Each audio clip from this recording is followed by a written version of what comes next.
বিকশিত ভারত গঠন করতে হলে প্রয়োজন বিকশিত কৃষি। সেই লক্ষ্য পূরণে দেশ জুড়ে চলছে বিকশিত কৃষি সংকল্প অভিযান।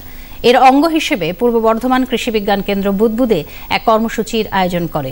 এতে অংশ নেন জেলার প্রায় ৭০০ জন কৃষক। কৃষিক্ষেত্রে উন্নত প্রযুক্তি ও বৈজ্ঞানিক পদ্ধতি ব্যবহার করে লাভজনক চাষ সম্পর্কে কৃষকদের অবহিত করেন কৃষি গবেষক ও বিজ্ঞানীরা। ড্রোনের ব্যবহারের সুবিধা সম্পর্কেও কৃষকদের বোঝানো হয়। কর্মসূচিতে যোগ দিয়ে ভারতীয় কৃষি অনুসন্ধান পরিষদ ও ব্যারাকপুর কেন্দ্রীয় পাট ও সহযোগী তন্তু গবেষণা সংস্থার ডিরেক্টর ডক্টর গৌরাঙ্গ কর কৃষকদের সামনে নানা অজানা তথ্য তুলে ধরেন।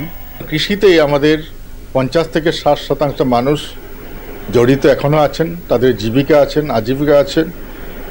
তাছাড়া আমাদের ভারতবর্ষ হলো কৃষি প্রধান দেশ। তা আজকে আমাদের আইসিআর থেকে এবং ভারত সরকার থেকে মাননীয় প্রধানমন্ত্রী, মাননীয় কৃষিমন্ত্রী, আমরা ভেবেছি যদি আমাদের বিকশিত ভারত গড়তে হয় তাহলে কিন্তু বিকশিত কৃষি, বিকশিত রাজ্য, বিকশিত জেলা, বিকশিত গ্রাম, এইগুলো আমাদের নজর দিতে হবে।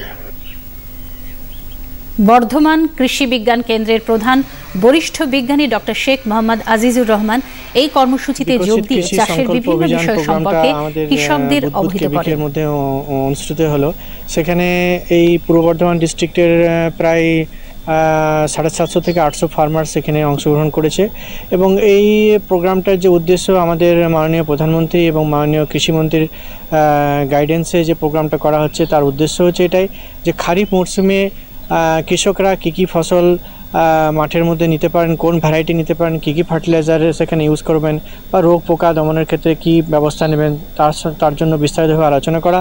এছাড়া বিভিন্ন কেন্দ্রীয় সরকারের যে প্রকল্পগুলো চলছে সেই প্রকল্পগুলোর সম্বন্ধে তাদেরকে জানানো।